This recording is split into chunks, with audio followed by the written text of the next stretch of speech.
Neste vídeo, temos o objetivo de passar para vocês informações acerca dos parasitas do gênero Plasmodium. Plasmodium é um esporozoário pertencente ao filo Apicomplexa. Todos os protozoários deste filo são parasitas intracelulares e possuem, pelo menos em um estágio do ciclo evolutivo, um conjunto de organelas chamado de complexo apical, que é especializado na penetração na célula do hospedeiro. O Plasmodium parasita hemácias, e há uma diferença entre o aspecto das hemácias parasitadas por Plasmodium vivax e por Plasmodium falciparum.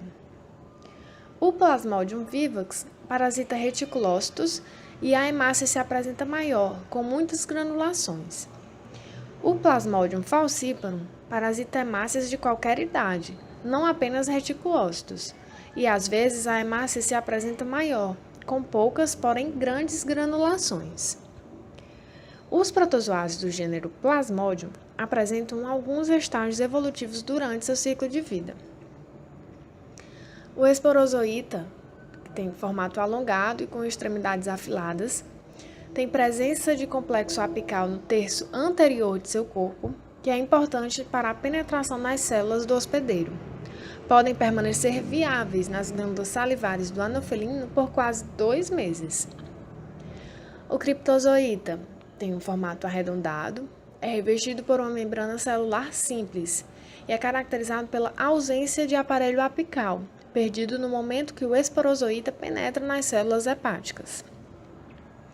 O esquizonte contém centenas de núcleos filhos que ficarão em distribuição digitiforme, alterando a sua superfície e que, ao romper, libera merozoítas.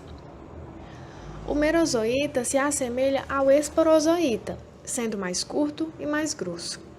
Tem complexo apical na extremidade anterior e a superfície é recoberta por um envoltório de aspecto piloso. Os trofozoítas. Trofozoíta jovem de Plasmodium vivax e de Plasmodium falciparum tem forma de anel, sendo do primeiro o citoplasma mais espesso e a cromatina mais interna, e do segundo o citoplasma delgado e a cromatina saliente. Estão presentes no sangue periférico, e é importante ressaltar que frequentemente encontra-se mais de um trofozoíta de Plasmodium falciparum por hemácia e que pode haver mais de um núcleo por anel. A rosácea, também chamada de merócito, ela tem o pigmento malárico concentrado numa porção do citoplasma que constituirá o corpo residual. Os gametócitos. Gametócitos jovens desenvolvem pouca atividade ameboide e não produzem figura em anel. Macrogametócito de Plasmodium vivax é redondo, tem cromatina periférica compacta e pigmento malárico abundante. O microgametócito só difere deste por ter cromatina central. Macrogametócito e microgametócito de Plasmodium falciparum têm forma de salsicha, cromatina central e pigmento malárico abundante. Os gametas. Microgameta é composto por um flagelo, um núcleo e uma membrana que reveste. O macrogameta sofre discretas modificações em comparação ao macrogametócito, mas percebe-se o surgimento de um cone atrativo na superfície.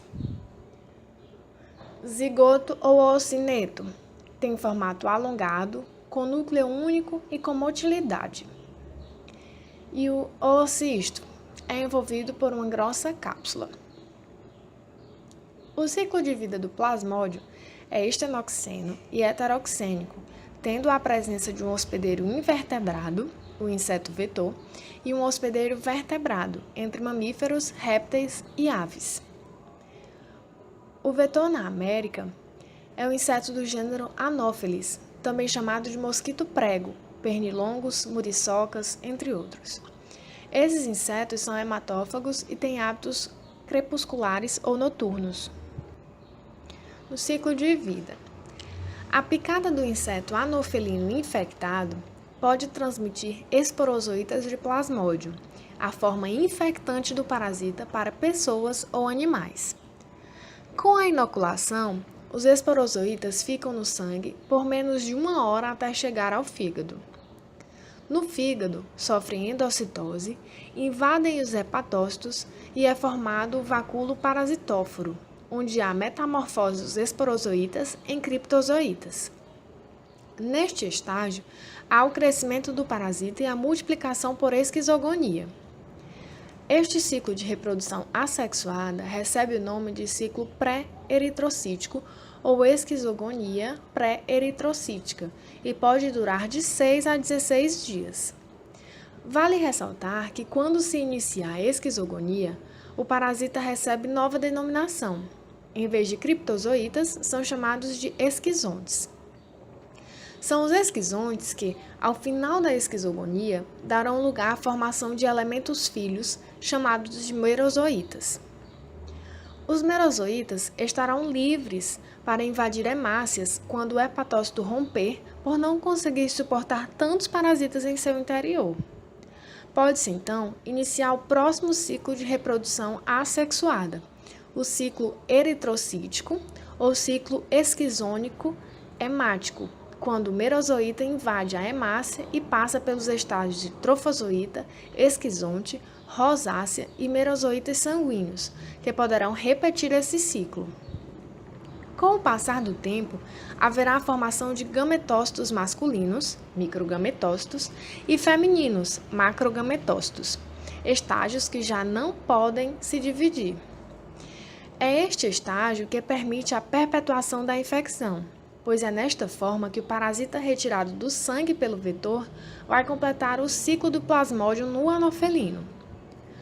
No estômago do inseto, os macrogametócitos transformam-se em macrogametas e os microgametócitos sofrerão 3 mitoses, que resultarão em 8 microgametas. Este processo é chamado de esflagelação, pois são formadas organelas motoras, os flagelos. Há então a união dos gametas, que resultará na formação do zigoto. Após um tempo, o zigoto ganha mobilidade e, por esta razão, recebe o nome de oocineto. O oocineto movimenta-se até o intestino do inseto e neste passa a ser um oocisto. Inicia-se então a formação de elementos filhos, os esporozoítas, por um processo chamado de multiplicação esporogônica ou esporogonia. O oocisto cheio de esporozoítas vai se romper e liberar estes esporozoítas, que são a forma infectante para o hospedeiro vertebrado, que invadirão a hemolinfa do anofelino e migrarão para as glândulas salivares. O anofelino infectado, ao fazer suas refeições, estarão aptos a inocular os parasitas diretamente na circulação do hospedeiro vertebrado, repetindo assim o ciclo de vida do plasmódio. Vale ressaltar que o hospedeiro invertebrado, no caso, é o hospedeiro definitivo, pois é onde acontece a reprodução sexuada do parasita, e o hospedeiro vertebrado é o hospedeiro intermediário. Como vimos, parasitas do gênero Plasmodium são transmitidos ao homem por insetos anofelinos e determinam uma infecção denominada malária. Apenas 4 espécies conhecidas parasitam o homem. São elas Plasmodium ovale, Plasmodium malariae, Plasmodium vivax e Plasmodium falciparum, sendo os 3 últimos encontrados no Brasil.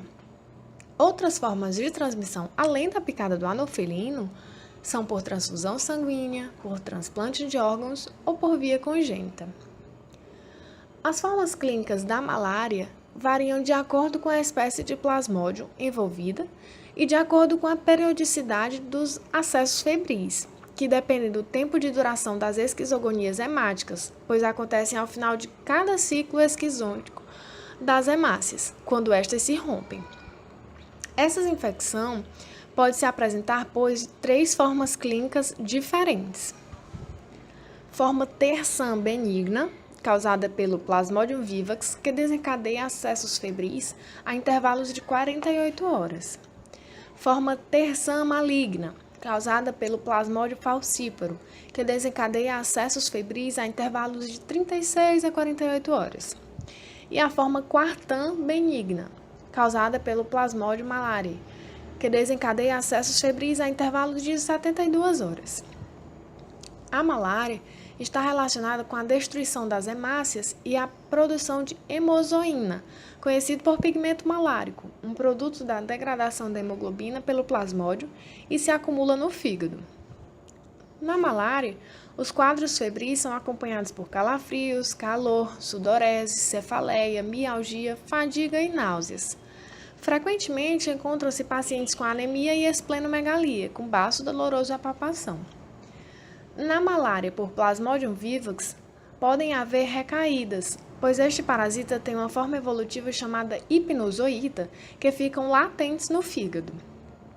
Na malária grave por Plasmodium falciparum, podem haver alterações neurológicas, insuficiência renal aguda, hepatite, hipoglicemia, edema pulmonar, sangramento e até choque. O diagnóstico. A malária é diagnosticada por métodos clínicos, por métodos parasitológicos e ou por métodos sorológicos. No clínico, pode-se investigar a febre, a anemia, a esplenomegalia com baço palpável, história de procedência ou de viagens recentes para áreas endêmicas. No parasitológico, pode-se fazer a hemoscopia por exames de esfregaços sanguíneos, gota estendida ou gota espessa, corados por Ginsa. Os exames sorológicos são realizados para diagnóstico rápido, mas são caros e inespecíficos. A profilaxia. É importante reduzir a população de insetos com a aplicação de inseticidas de ação residual e reduzir os criadouros com a aplicação de larvicidas. Pode-se evitar o contato do homem com o mosquito através do uso de mosquiteiros, vestuário adequado, telagem de portas e de janelas e uso de repelentes. Ainda pode-se tentar reduzir a taxa de mortalidade, diagnosticando e tratando os infectados e administrando tratamento preventivo com quimioprofilaxia nos grupos de alto risco, como os gestantes e crianças.